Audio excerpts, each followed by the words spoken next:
Hi, everyone. Welcome back to the Crypto Podcast. I'm Geeta, and today we're circling back to something that first popped up in one of my earlier podcasts with Melissa. She casually dropped the word dyscalculia, and I swear that sent me straight into a rabbit hole. The more I read, the more I realized wow, there's so much awareness around dyslexia, but dyscalculia, not nearly as much. So I thought, okay, let's dig deeper. Let's explore this properly. And that's how today's topic, dyscalculia, was born. And first, we have Mathana, who has spent years working inside the special education world, a principal educational therapist with a rock solid background in curriculum development, teacher training, and hands on intervention. She has supported children from 6 to 17 across different learning profiles. And she holds a master's in special education from NTU NIE and a psychology degree from SUSS. But more than the qualifications, she brings a calm, grounded understanding of how learning differences really show up in everyday life. We're so lucky to have her. Welcome, Mathana, to our Crypto podcast. Hi, Geeta. Thank you so much for having me. Thank you for making time for us. And with her, we have my bestie, Melissa. Melissa is a psychologist with a master's in learning disability, a passionate advocate for family capacity building, and a mom to a wonderful neurodivergent child. She has lived across 5 continents, which means she brings this beautiful global lens on what inclusion truly looks like. Her work blends neuroscience, psychology, and lived experience to help parents navigate the emotional and practical difficulties of raising neurodivergent kids. And she does it with so much heart. So happy you're here, Mel. You make me sound amazing. Thanks. You are. It's always lovely to chat with you. Thank you for making time today. Okay, let's jump right in. Dyscalculia.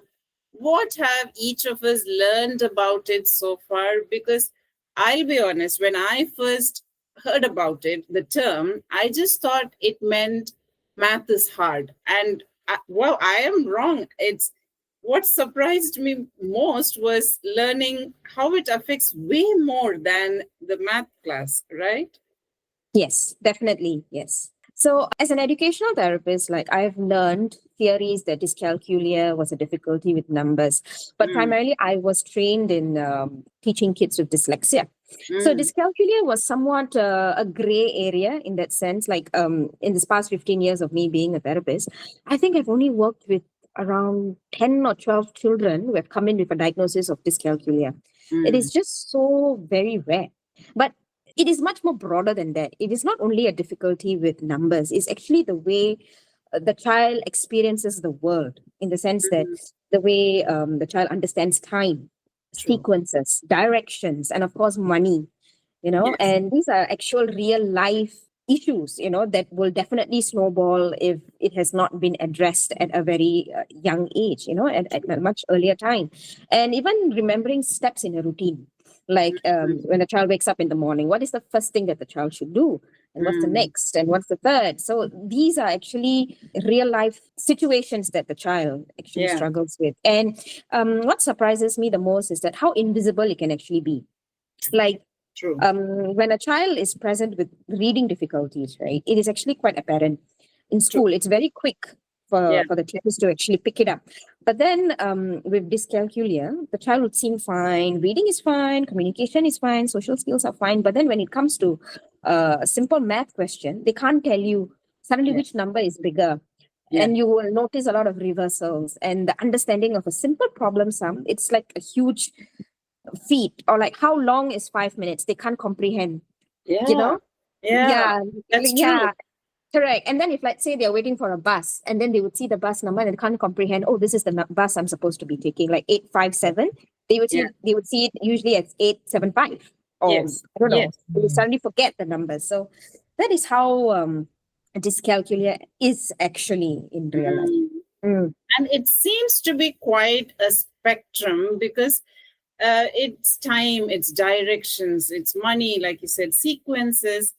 And it's so, I feel so sad because numbers are everywhere. Unfortunately, it's a part of our life. And when your brain processes them differently and the system is not built to accommodate it, life can get so overwhelming in 100 tiny ways. And I feel very sad that we don't have the environment yet.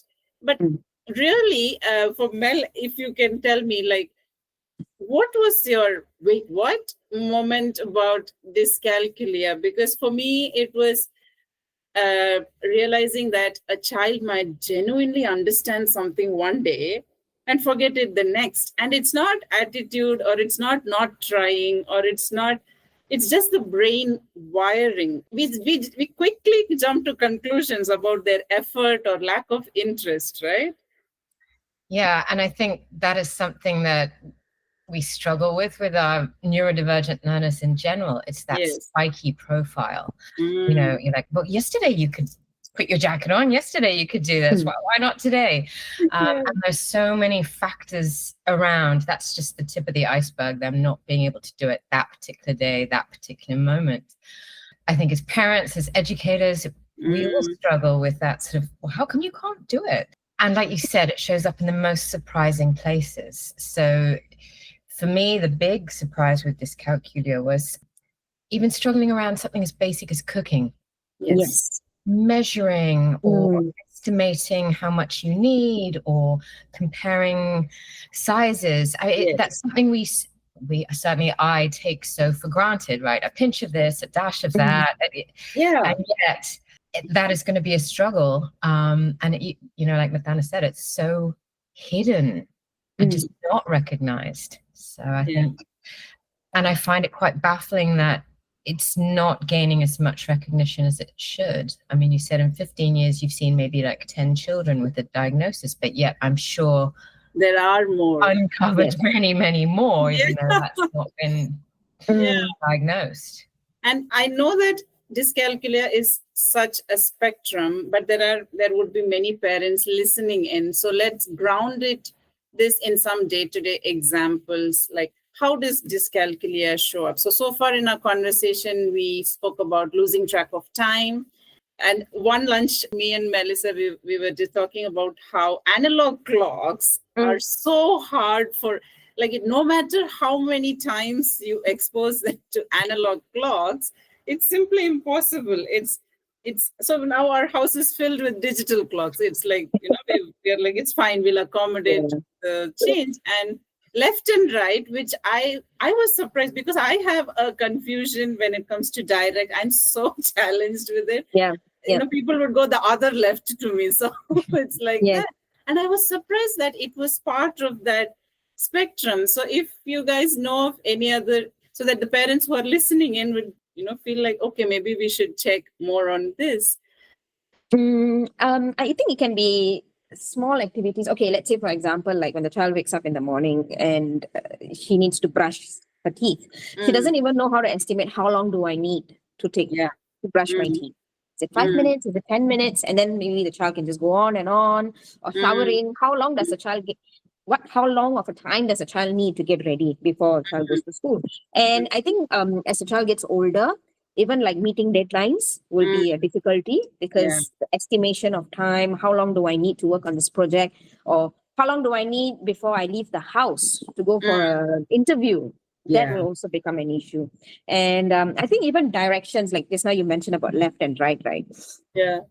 An individual with dyscalculia can get easily lost because they can't make out directions, even with the phone in their hand. Sometimes they can get lost. Is it this way? Is it straight? Do I make a U-turn? You know? It also becomes a difficulty. And also, like what Mel said, cooking. That is something our kids enjoy a lot. And sometimes recipes can be so frustrating when they say a dash of this syrup, and my son will be like, what's a dash? How much?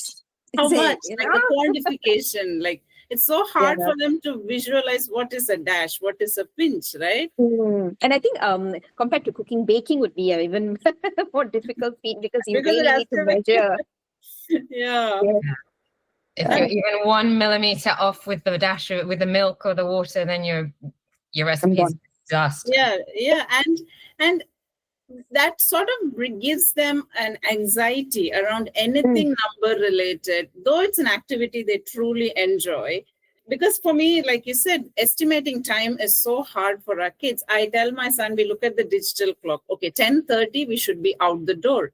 But then it gives them so much anxiety because they don't know if preparing themselves and if they will be able to get out of the house by 10:30, because they still don't know how long it takes to put on a shirt, put on their clothes. And when it comes to money, they don't know if $2 is more or less. In the sense, $2 can buy many 50-cent items and one $2 item, but in their mind, they still can't visualize what $2 is it's worth or how much it holds, right? And honestly, I think this is where so many kids do get labeled as lazy or distracted or careless. And actually, it's something much more deeper and neurological that's happening. And it's so hard as a parent to see them struggle through those steps and still get labeled as, a distracted child. And have any of you seen moments with your kids or even adults or students where the struggle wasn't about trying hard enough, but something more? Even personally, let's maybe for myself, right? I've always thought that I do have dyscalculia. Probably it just went undiagnosed, like no one picked it up. Because I belong to the generation where you're just lazy. You just don't want to practice math. You're not doing enough, So back then when I was in school, I really struggled with math. I just could not understand concepts. And I would usually get really scolded by my math teacher. I even had papers thrown at me. Like, how can you not know this? The placement value, how can you not know problem sum? So usually when I was in primary 5, about 11 years old, I had a very, very strict teacher that induced so much of anxiety inside of me that I would actually shiver before my math class. And I would leave the problem sums. So we have problem sums in our exam papers, and I would just leave them blank because I just cannot comprehend it. It's not that I'm not trying hard. I have a lot of assessment books, but it's just that I just don't understand the math question. Because the formula is there, but then in a problem sum, it's just twisted and turned everywhere. So you really need to understand what they're asking you to do. I just didn't get it. So personally, as a Singaporean growing up in this education system, I did struggle a lot, especially in my math. So that gave me so much of anxiety up to today. When it comes to money, budgeting, or investment, like my insurance agent sits in front of me and says, "Okay, have you ever thought of investments?" And I'll be like, Please join us in our class. So it's actually, but over the years, I think I just grew up masking this difficulty, and I felt that, okay, I shall go into, since language is my strong subjects, I shall just pay attention to that. And I just went in that direction, but I just can't escape math. It is part of our daily life. So to think about kids who actually go through this in this time and age, definitely they're often very, very largely misunderstood, especially by their teachers and parents who do not have that exposure to understanding that there is such a diagnosis as dyscalculia. And I think it's amazing because you bring a bit of personal heart into your therapy sessions as well, because you can really understand what is happening, and it's not the child's fault. It's something that they're simply unable to, right, Mel? Yes, that's right. I think that's part of what makes Miss Maddie an amazing therapist. It's that personal empathy, right? You can understand that some abstract concepts are just impossible for these kids to grasp. And I think you raise another great point, which is that there's a cultural myth that, some people are bad at maths. And it's like, oh yeah, I'm just not a math person, I'm a language person. Whereas I think given the right supports or structures or understanding, everyone's capable of being, maybe math is not ever going to be your passion, but certainly it terrifies me, but just more comfortable with it. You can see that every time I see it in grown, fully functioning adults who have masked it so successfully until now, it makes me pause, because it changes how we hold space, how we teach, how we talk to our kids. It's once you get on that understanding, you can sort of stop putting labels, and then you try to figure out something else that. And it also reminds me that behavior is communication. That's something Melissa tells me all the time. It's like they don't have to strictly, use words. Anytime a child refuses something, dig deep. Behavior that is something I always bear in my head. So with that in mind, let's drag into our favorite lane, money.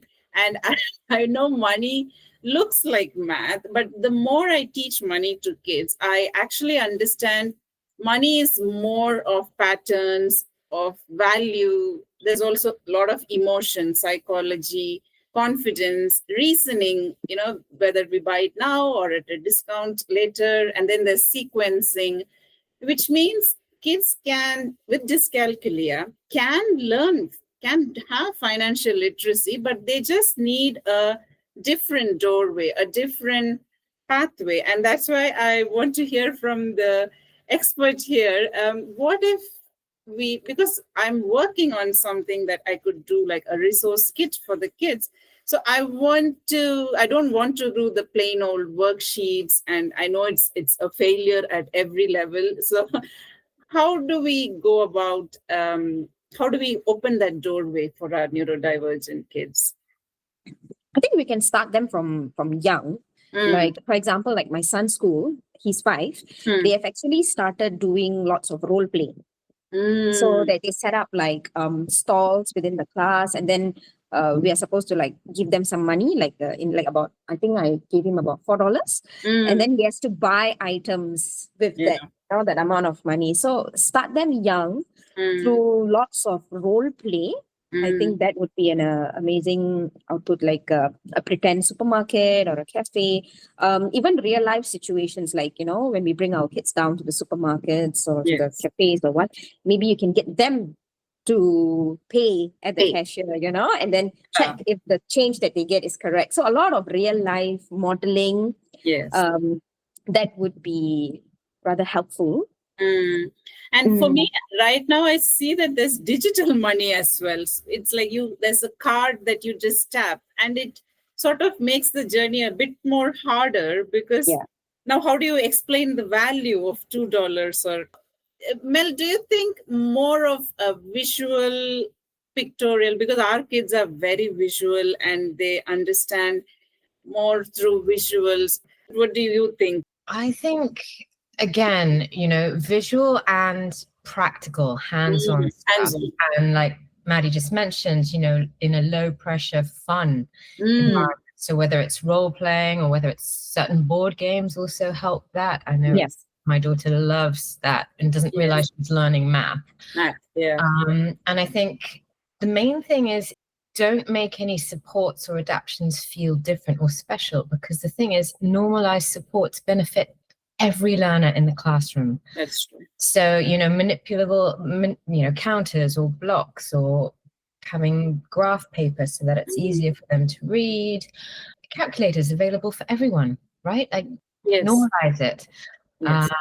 Having visuals for the whole family, the whole class. I think as long as it just becomes normal for everyone. Yeah, and it benefits everyone. So why not? Right? That's what I hear from both of you and many more parents, that build the confidence first, do the role play, and confidence comes first, and the calculations can follow later. I'm sure AI will catch up that they don't have to worry about the calculation part of it. Like, as educators or as psychologists, both of you, what do you think are some ways parents, teachers, or communities can support kids without labeling them? I know labels are not bad, but instead of making it a tool to corner the child, how can, like Melissa says, probably keep the support normal for everybody, whoever wants to use? Because I feel inclusion should not be just in name. It has to be a truly inclusive world. World is so much more better that way. So what are some ways that communities and parents and teachers can go about that?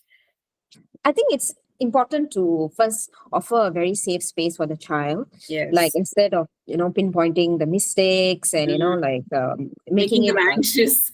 Shaming them by throwing the math paper at them. Oh, yeah, like that kind of stuck with me. It's like trauma, You still remember it, right? And yes. And I'm sure that day you were in cold sweats. I mean, in front of all my classmates. So that is, I can imagine. So noticing how the child feels during when the child is faced with a math situation, situation with numbers, and then approaching the child gently, like, are you having difficulties with this? Like, what is it that you see? What is it that you can't comprehend? How can I help you? Is there, other alternatives that you need? Do you need to see do you need a different kind of a clock? Do you need to change your watch? Do you need me to wake you up earlier so that you can, manage your time better? So I think, and also, right, instead of just when you notice that the child has difficulties with math in math class, right, instead of just taking a child and putting it in numerous math tuitions, understand that there could be a larger, bigger problem, underlying it. And then instead of tuition, maybe therapy, yes. which, understands the problem, from the root. Yeah, right? From the bottom-up approach, yes. And the therapist would be able to, work with the child to see what is actually the problem.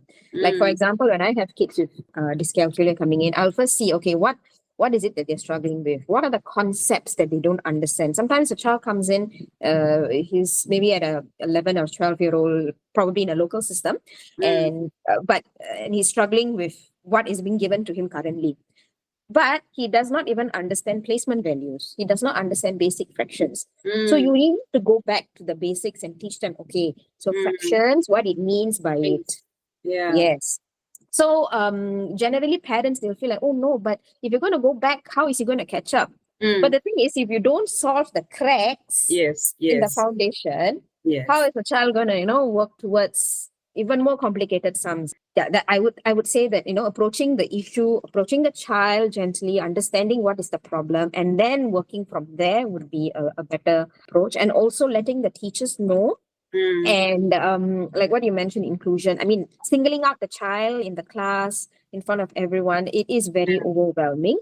So probably just to subtly put in, like, whatever, like, going to the child, do you need more time? Approaching the child in a more subtle manner would be better. That's wonderful, because Melissa and I talk about it all the time. Our children need that safe space. We don't want them to feel like a failure in any part. So, Mel, how do we build that? I don't get this yet, but I'm not. You just said it. Yeah, it's the magic word, right? Yes, but rather than a kid beating themselves up for, I don't get it. Yeah. I don't get it yet. So how can we figure this out together? And I think that's part of changing the whole cultural narrative, is that if you shift language from ability to reassurance rather than pressure, right? So everyone learns numbers differently. Let's try another method, or the way you're thinking about it matters more than whether you're getting the answer right or wrong. Yes. And I think that will build confidence rather than stigma, and more understanding generally. And I just wanted to mention that grown-ups I've spoken to recently who've been diagnosed as neurodivergent in adulthood are still struggling with math anxiety from when they were kids, and it shows up in unexpected things. And it's a funny story now, but it wasn't at the time. A friend shared with me that her house was burning down, and she was trying to give her postcode to the fire brigade. Yes. And she was in such a panic and such an overwhelm with the numbers that she gave 3 different codes. Yeah. But equally, my mother gets lost in a multi-story car park. She can't remember to turn left or right where she left the car, right? So, and even I think, we mentioned this the other day, something as simple as memorizing that one-time PIN that pops up while you're the OTP, right? Over and over, right? So that's working memory, maths anxiety. So it really can manifest for your entire life. And I think we can start to change the social stigma, help ensure that counselors, teachers receive more awareness, more training. Yes. And as you said, build that safe space for our kids. It's going to make a much more smooth transition into adulthood, whether they will ever be able to do algebra or trigonometry. Yes. Yes, right. We need, can you get through to your life? I'm done finding your ex, I'm done. done. The value of X, I'm done. Yeah. I don't need the square root of the triangle. Yeah.